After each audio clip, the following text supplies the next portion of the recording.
সহস্রাধিক প্রাণের বিনিময়ে নতুন করে স্বপ্ন বুনছে লাল সবুজের বাংলাদেশ।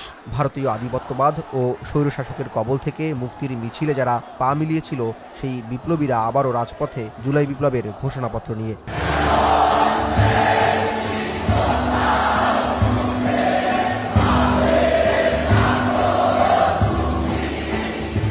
5 আগস্ট হাসিনার পলায়নের মধ্য দিয়ে মূর্ত হয়ে ওঠা যে আকাঙ্ক্ষার জানান ছাত্র জনতা সেদিন দিতে পারেনি, তা ঘোষণার জন্য 31 ডিসেম্বরকে বেছে নিলে প্রধান উপদেষ্টার প্রেস উইং থেকে জানানো হয়, অভ্যুত্থানের সকল পক্ষকে সাথে নিয়ে জুলাই বিপ্লবের ঘোষণাপত্র দেবে অন্তর্বর্তী সরকার।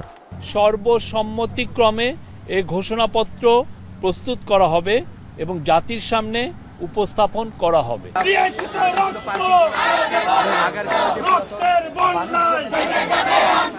এরপরেই বৈষম্য বিরোধী ছাত্র আন্দোলনের মার্চ ফর ইউনিটি থেকে আলটিমেটাম আসে 15 দিনের মধ্যে দিতে হবে ঘোষণাপত্র। 15 জানুয়ারির মধ্যে আমাদের এই জুলাই গণঅভ্যুত্থানের ঘোষণাপত্র জারি করতে হবে। কিন্তু সপ্তাহ পার হলেও অন্তর্বর্তী সরকারের পক্ষ থেকে এখনও আনুষ্ঠানিক কোনো উদ্যোগ নেওয়া হয়নি বলে দাবি করছে দেশের অন্যতম বড় রাজনৈতিক দল বিএনপি। দলটির শীর্ষ পর্যায়ের এই নীতি নির্ধারক বলছেন, জুলাইয়ের ঘোষণাপত্র নিয়ে যেমন অস্পষ্টতা আছে, তেমনি যে দু একটি বিষয় প্রকাশ্যে এসেছে তা নিয়েও রয়েছে দ্বিমত।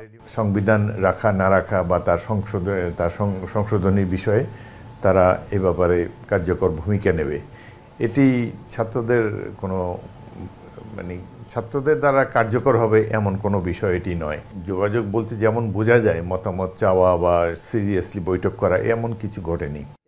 জামায়াতে ইসলামীর সেক্রেটারি জেনারেলও জানালেন, এখনও তাদের সাথে সরকারের পক্ষ থেকে যোগাযোগ করা হয়নি। এ নিয়ে তার দলের অবস্থান জানতে চাইলে বিষয়বস্তু না জেনে মন্তব্য করতে রাজি হননি তিনি।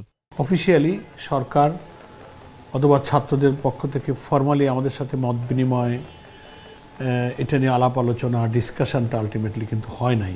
আসলে সেখানে কি থাকছে আর কি থাকছে না, কি পরিবর্তন হচ্ছে, কি নতুন ঢুকছে, এগুলো না জেনে মন্তব্যটা জামাত ইসলামের মতো দায়িত্বশীল সংগঠন আগাম কোনো মন্তব্য করাটা আমরা সমীচীন মনে করি না।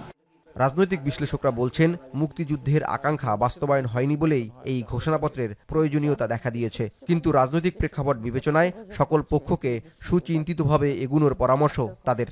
মুক্তিযুদ্ধের সময় যে ঘোষণা হয়েছিল, সেই ঘোষণাটা অনুযায়ী দেশটা চলেনি, সেই জন্য আমাদের নতুন করে আবার অভ্যুত্থান করতে হলো এবং ঘোষণা দিতে হলো।